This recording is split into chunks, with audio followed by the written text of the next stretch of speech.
ভাগ্য বদলের আশায় লিবিয়া হয়ে ইতালির উদ্দেশ্যে বাড়ি ছেড়েছিলেন মাদারীপুরের ৩ যুবক, কিন্তু দালাল চক্রের রূপ পাল্টে যায় লিবিয়া পৌঁছানোর পরপরই।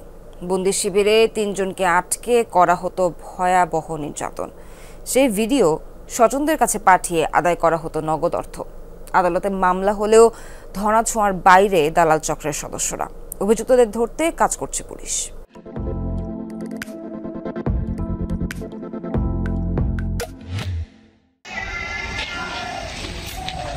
মাদারীপুর সদর উপজেলার মধ্য হাউসদি গ্রাম।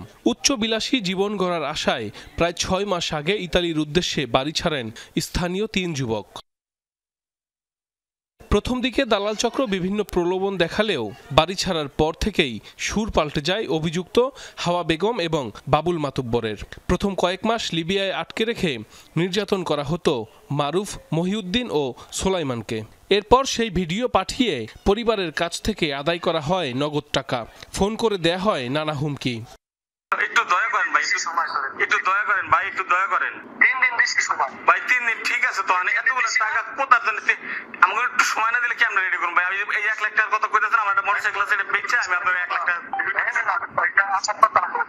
কয়েক ধাপে টাকা পাঠানোর পর এখন ভুক্তভোগী যুবকদের সাথে যোগাযোগ নেই স্বজনদের। লাপাত্তা দালাল চক্রের সদস্যরাও। সহায় সম্বল হারিয়ে পরিবারের সদস্যদের খোঁজ চায় অসহায় স্বজনরা। হাওয়াকেলেই বলতে আছে যে আজকাল লেখাপড়া করে চাকরি হয়নি, আপনি দেন, দিলে আমি কিছু টাকা কমাই দিই, সবার চেয়ে কমাই দিই। তা আমি বললাম কত কম?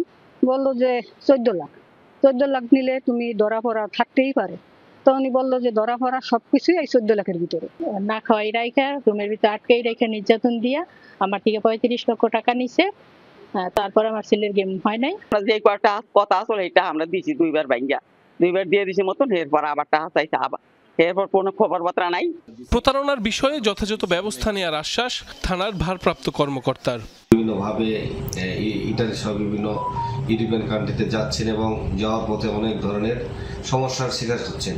তো এই সংক্রান্ত বিষয়ে কোনো অভিযোগ আসলে অথবা কোর্টে যদি বিজ্ঞ আদালতে যদি তারা অভিযোগ দাখিল করেন, আমরা যথাযথ আইনগত ব্যবস্থা গ্রহণ করি।